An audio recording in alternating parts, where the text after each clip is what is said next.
පරපුර වගකීම දරවා දෙනවා නම් ඓතිහාසිකව මේ පරපුරට නොකියලා ඒ ආගමන් මඟ සහ පැවැත්මේ සම්ප්‍රදාය සහ ආරක්ෂා කරගත්ත පිළිවෙල අපිට කියන්න පුළුවන් නම් අනිත් බෞද්ධ ජනතාව වැඩි ආශිර්වාද දෙපමණයි. දායකයන්ගේ ආරක්ෂා කරගත්තේ කියලා දෙපා. රටේ ජනතාව ලැබෙන ආශිර්වාද දෙපමණයි. මම කියන්නේ රටේ ජනතාවට ලබාගත් ආශිර්වාදය අද නැහැ. අද දහස් වල කතා දීපාපානිපා බහුපත් වේසක්කේ පීඩා වෙනවා. මලට වෙන්නේ නැහැ. රට බුරටින් රට සරුකාර නැහැ. මේකට මුන්දාගේ නැහැ පිටරට හාල් අරගෙන මේකට ඉන්නේ ටිකක් සාලක් දෙයන්නේ මේ කියන්නේ ඉතිහාසයේ සංස්කෘතිය ආගම දහම තේරෙව විනාශ කරන්නේ පුත්ම නැහැ මිනිස්සෙක් ගන්න දෙයක්. අපිට වගකීමක් තියෙනවා. ඊළඟට පරපුරට පැවරුණු වගකීම ඉෂ්ට කරන්න දෙන්න. මොකද ඡන්දයෙන්පත් වෙන කාටවත් දන්ත ධාතුන් වහන්සේ වෙනුවෙන් තීන්දුව ගන්නම බෑ. ඒක එහෙම 100ට ලක්ෂ වාරයක්. මොකද දන්ත ධාතුන් වහන්සේ අඳුරන්නේ නැහැ. දන්ත ධාතුන් වහන්සේ ගැන ඉතිහාසය දන්නේ නැහැ. දන්ත ධාතුන් වහන්සේට කළ යුතු වතපිළිවෙත දන්නේ නැහැ. දන්ත ධාතුන් වහන්සේගේ ගුණය දන්නේ නැහැ. දන්ත ධාතුන් වහන්සේගේ බලය අඳුරන්නේ නැහැ. දන්ත ධාතුන් වහන්සේ ආරක්ෂා කරන දේව මණ්ඩලය දන්නේ නැහැ. පත්‍රක්ව බණ්ඩාරවරු කවුද කියන්න දන්නේ නැහැ. දන්ත ධාතුන් වහන්සේ ආරක්ෂා කරන දේවතාවා දන්නේ නැහැ. දන්ත ධාතුන් වහන්සේට කරන පූජාවේ අනවර දෙවිවරු දන්නේ නැහැ. වැස්සවලාහක දෙවියා කවුද කියන්න දන්නේ නැහැ. මේඝවර්ණ දිව්‍ය රාජයාට මොකද්ද කිය යුතු කියන්න දන්නේ නැහැ. එතකොට කොහෙ නිකන් අර ගෙදරක් කුලියට ගත්ත බෝඩින් කාර්යයක් වගේ පුද්ගලයෙක් තමයි දාදා වහන්සේට වගේ කියන්නේ. එහෙම පුද්ගලයෙකුගෙන් කොහොමද රටට ජාතියට සම්බුද්ධ ශාසනයට සිතක් සැලසෙන්නේ? මං කියන්නේ අන්න ඒක. අපි කියන්නේ අපිට තනතුරු නෙමෙයි. අපිට අහිමි කරපු කර්ම වේදේ නැවත ඇති කරන්නේ. අපි කියලා දෙන්නම් කරන්නේ මොකද්ද කියලා. මොකද අපි මේ රටේ රාජ්‍යත්වයේ බලයට එනව නෙමෙයිනේ. අපි කියන්නේ මේ රටේ රාජ්‍යත්වයේ සම්ප්‍රදාය බුදුදහම මූලික කරගත්තා වූ සම්ප්‍රදායක්. ඔව්. ඒ වගේම දල්දා වහන්සේ මුදුන්මල් කරලා මේ පාලනය ඒ සම්ප්‍රදාය සිංහල රජදරුවෝ ඇති කරා. ඒ රජදරුවෝ ඇති කරපු වෙහෙර විහාර වැව් පොකුණු විල් ආදී සියලුම රාජකීය නිර්මාණයන් අද විදේශ ජාතිකයන්ට පෙන්නලා ඩොලර් රුපියල්නේ. ඒකට ඒකම වේදෙන් ඩොලර් ගන්න හොඳයි නම් ඒ රාජ්‍ය ප්‍රතිපත්තිය සංස්කෘතිය ආරක්ෂා කරගන්න එක හොඳ නැද්ද? ඒක වමනලේ වාසියට.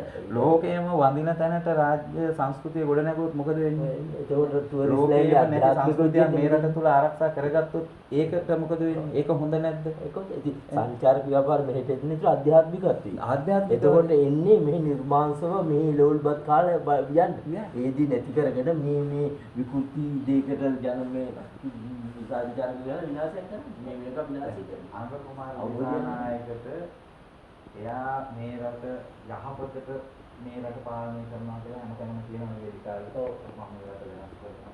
මම මේක නොකරොත් ඕනේ කෙනෙකුට මේ මාව එලවන්න පුළුවන්.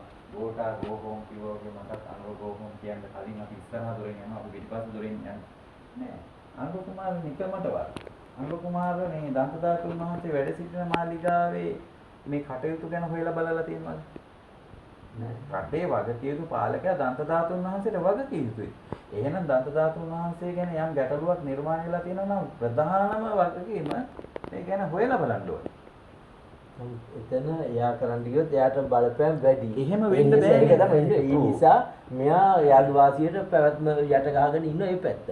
අනිත් පැත්ත වැඩි කරයි යනවා. මේක යට ගහනවා මොකද මේක ආවොත් ගැටුම තියෙනවා. එයා කියන්නේ එයාව විසි වෙනවා කෙලින්ම. ඒ තත්ත්වයටපත් වෙන නිසා බුදුරජාණන් වහන්සේ ජීවමාන වෙද්දි බුදුරජාණන් වහන්සේගේ රාජ්‍ය නීතියට බුදුරජාණන් වහන්සේ ගරු කෙරුවානේ. දැන් විශාලා මහනුවර කුඹිය ඇති වුණු වෙලාවේදී බිම්බිසාර රජතුමා ඇවිල්ලා බුදුරජාණන් වහන්සේට ආරාධනා කරනවා. එතකොට බුදුරජාණන් වහන්සේ විශාලා මහනුවරට වැඩම කරලා ඒ තුම්බිය දුරෙන්ද රතන සූත්‍ර දේශනාවෙන් ගම් නියංගම් සිසාරා වීදියක් පාසා ගමක් පාසා නගරයක් පාසා උන්වහන්සේ රතන සූත්‍ර දේශනාවේ වැහි පිරිස දේශනා කරා.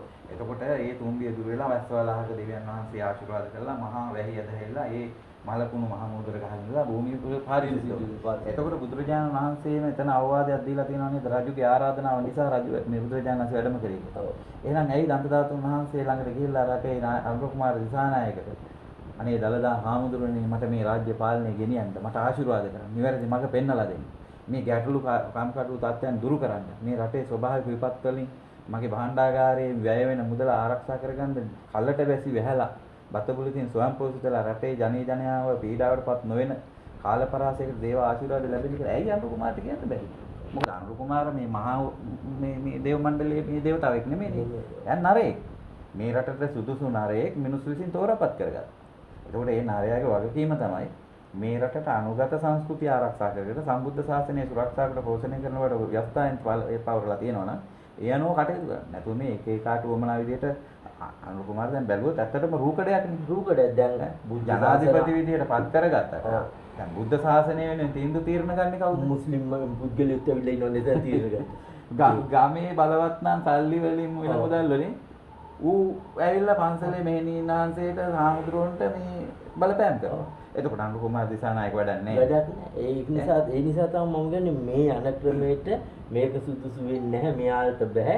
නමුත් අපි හැම වෙලාවෙම අදිෂ්ඨාන කරගන්න ඕනේ මේ අපිට දැන් මේ සුදුසු නායකයෝ නැහැ. අපිට සුදුසු නායකයා වහාම ලෑස්ති වෙන්න වහන්සේ වඩින්න මේ දෙරණ තුල මේ බුද්ධ මේ රාජ්‍යත්වයකට සුදුසු රාජ්‍ය නායකයෙක් බලලා වඩින්න කියලා අපි හැම මොහොතෙම ඉල්ලන්න ඕනේ. එතකොට සුදුසු පුද්ගලයාට ලැබෙයි කියලා මම හිතන්නේ. මොකද මේ මොහොත වෙනකම්ම තියෙන්නේ අර මේ ඒ අයගේ බලය හදාගන්න, ඒ අයගේ නිලතල හදාගන්න, ඒ අයගේ මේ තත්ත්ව හදාගන්න තමයි මේ බිහිවීමෙන් වෛරයෙන් ඉන්නේ. දැන් පාර්ලිමේන්තුව ගියා මොනතරම් වෛරයෙන්ද ඒ කතා කරන්නේ? ඒක එළියේ වෛර කතා කරන කොයිතරම් වෛරයෙන්ද? පාර්ලිමේන්තුව විතරනේ සිංහල රාජාණ්ඩු පාලනයේ රාජ්‍ය සභාවේ ඔව් හිස් වචන කතා කරන්න බෑ කියන එක රාජ්‍ය සභාව වගන්තියේ නියමයක්.